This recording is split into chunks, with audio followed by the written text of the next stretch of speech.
नमस्कार, जय हिंद। आप देख रहे हैं DN7 भारत। आपके 45,000 परिवार की चिंता भारतीय जनता पार्टी करेगी। आज ने वो चिंता न छोड़ दो, ये मैं कहना चाहता हूँ। लेकिन 20 साल से ठगे जा रहे हैं। किसी भी सरकार के द्वारा किसी प्रकार की हमारी मांगों पे अमल नहीं किया जा रहा है, नहीं सुना जाए। हमारा समानता परंपरा रहा है। जो संविदा कर्मचारी हैं और उनके जो जब वर्क नहीं करते हैं तो उनको पेमेंट नहीं मिलता है। छत्तीसगढ़, जहां स्वास्थ्य सेवाओं की रीढ़ माने जाने वाले NHM कर्मचारी अब खुद अपने अस्तित्व की लड़ाई लड़ रहे हैं। 13 दिन बीत चुके हैं। हजारों कर्मचारी सड़क पर बैठे हैं और सरकारी अस्पतालों के दरवाजे बंद पड़े हैं। सवाल सिर्फ नौकरी का नहीं, बल्कि इज्जत, हक और आने वाली पीढ़ी के भविष्य का भी है। बालोद में एक मासूम बच्ची अपनी मां की गोद में बैठी तख्ती उठाए नजर आई। तख्ती पर लिखा था, न आटा है न दाल है, घर का बुरा हाल है, संविदा ने बिगाड़ा हाल है। ये दृश्य किसी को भी झकझोर देने के लिए काफी था। आखिर क्यों मजबूर है ये कर्मचारी? क्यों 20 सालों से सिर्फ आश्वासन सुनते आ रहे हैं? हमारे जो स्वास्थ्य कर्मचारी हैं NHM के, वो लगभग 20 साल से NHM में कार्यरत हैं। लेकिन 20 साल से ठगे जा रहे हैं। किसी भी सरकार के द्वारा किसी प्रकार की हमारी मांगों पे अमल नहीं किया जा रहा है, नहीं सुना जाए। हमारी जो 10 मांगे हैं, लंबित मांगे हैं, ग्रेड पे की, नियमितीकरण की, स्थानांतरण नीति की और साथ में स्वास्थ्य सुविधा की। प्रदेश भर के 16,000 से ज्यादा NHM कर्मचारी 10 सूत्रीय मांगों को लेकर आंदोलनरत हैं। ये सिर्फ मांगे नहीं हैं, बल्कि हर उस कर्मचारी के जीवन से जुड़ी जरूरतें हैं जो दिन रात स्वास्थ्य सेवाओं में लगे रहे। लेकिन सरकार का कहना है कि ये हड़ताल लोकहित के खिलाफ है। देखिए, समानता परंपरा रहा है। जो संविदा कर्मचारी हैं और उनके जो जब वर्क नहीं करते हैं तो उनको पेमेंट नहीं मिलता है।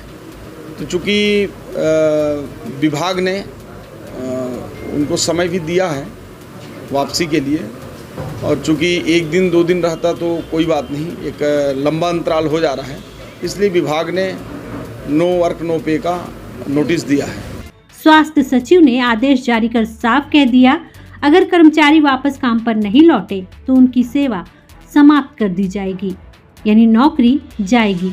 सवाल है, क्या यही है लोकतांत्रिक तरीके से आंदोलन का जवाब? इस हड़ताल का असर साफ दिख रहा है। अस्पतालों में प्रसव सेवाएं ठप हैं, टीबी, मलेरिया, कुष्ठ जांच बंद है, नवजात शिशुओं की देखभाल प्रभावित हो रही है। ग्रामीण इलाकों में आयुष्मान आरोग्य मंदिर के OPD सूने पड़े हैं।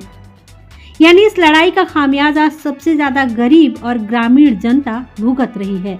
NHM के प्रदेश अध्यक्ष अमित मीरी कहते हैं कि हमने 160 से ज्यादा ज्ञापन दिए, 15 अगस्त तक का अल्टीमेटम दिया, लेकिन सरकार सिर्फ वादों पर टालती रही। अब बिना लिखित आदेश के हम काम पर नहीं लौटेंगे। निधन हुआ है। पूरे 16,000 कर्मचारी हाथ जोड़ करके माननीय विष्णु देव साय जी से भी निवेदन करता है कि हमारी मांगे नाजायज नहीं है, सभी जायज मांगे हैं। और जो भी अधिकारी आपको केंद्र और राज्य पर बरगला रहे हैं, ऐसे अधिकारियों पर कार्रवाई होनी चाहिए। ऐसे लोगों जिनके कारण ये घटना घटित हुई है, उन सब पर कड़ी जांच हो और कार्रवाई होनी चाहिए। अब ये आंदोलन हमारे ऐसे भाइयों, शहीद भाइयों के जब जान जाने के बाद भी हम आंदोलन में डटे हुए हैं, तो ये आंदोलन आश्वासन पे खत्म नहीं होगा। हमें आदेश चाहिए, और जो राज्य सरकार के अधीन सभी चीजें राज्य सरकार के अधीन है, ये लोकसभा के जवाब में भी आया हुआ है। अब ये आंदोलन और गति पकड़ेगा। ऐसे भाई जो शहीद हो रहे हैं, उनके परिवार के भविष्य की ही लड़ाई है, हमारे भविष्य की लड़ाई है। हम अंत तक डटे रहेंगे, और अगर इसी तरह दमनकारी नीति अपनाया जाएगा तो हम और मजबूती से लड़ेंगे। हमारे साथियों को हम श्रद्धांजलि देते हैं। NHM एकता जिंदाबाद। वहीं कांग्रेस नेता TS सिंहदेव ने भी माना कि कर्मचारियों की मांगें जायज हैं और सरकार को वादों पर अमल करना चाहिए। जो बहनों का या साथियों का काम नहीं कर पाते, वो चुनाव में हार भी जाते हैं। हम लोग भी हारे, और आज वो परिस्थिति बनी हुई है। आप लोग 10 सूत्री मांगों को लेकर आंदोलन में है। स्वाभाविक है कि सरकार चाहेगी कि आंदोलन जल्दी से जल्दी समाप्त हो सके। बीजेपी सांसद विजय बघेल ने भी मुख्यमंत्री से चर्चा करने की बात कही। इसके लिए माननीय मुख्यमंत्री से बात की है, मैंने पत्र भी लिखा है कि कुछ कारण क्या है उसका जल्दी सुलझाया जाए, ताकि तीज त्योहार के समय में हमारी बहनें अगर हड़ताल में रहे तो अच्छा नहीं लगता। ये हमारी संस्कृति, हमारा संस्कार नहीं है, इसको जल्द से जल्द सुलझाया जाए, उनकी मांग जायज है। लेकिन सवाल है, क्या सिर्फ आश्वासन से आंदोलन खत्म होगा? आपके 45,000 परिवार की चिंता भारतीय जनता पार्टी करेगी। आज ने वो चिंता न छोड़ दो, ये मैं कहना चाहता हूं। आपके परिवार की चिंता भारतीय जनता पार्टी के घोषणा पत्र के समिति बन गए। आपके सब संगठन के साथ घोषणा पत्र समिति के बैठक करके आपके मांगना घोषणा पत्र में शामिल कर दो और सरकार ही तो पूरा कर दो, ये मैं कह के आपके बीच से जा। एनएचएम कर्मचारियों के इस हाल की जिम्मेदार कांग्रेस भी है और वर्तमान भाजपा भी। 20 सालों का संघर्ष, 2 दशक से सुनते आए अधूरे वादे, और जब कर्मचारी सड़क पर हैं तो सरकार उन्हें धमका रही है। मासूम बच्चे की आंखों से छलकता दर्द पूछ रहा है, क्या सरकार अब भी चुप बैठेगी? क्या स्वास्थ्य सेवाओं की इस रीढ़ को ऐसे ही टूटने देगी, या फिर तानाशाही रवैया छोड़कर उस लिखित आदेश को जारी करेगी जिसका इंतजार हजारों परिवारों को है?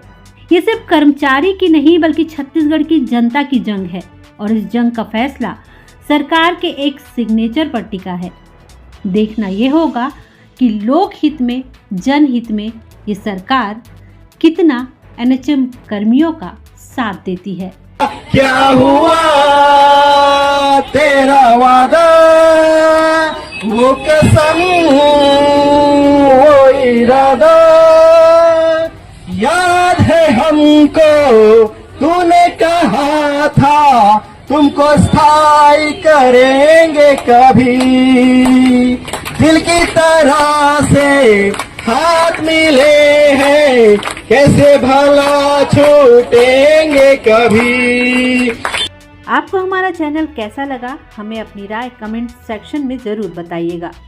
वीडियो को लाइक, शेयर और चैनल को सब्सक्राइब करना ना भूलें। धन्यवाद।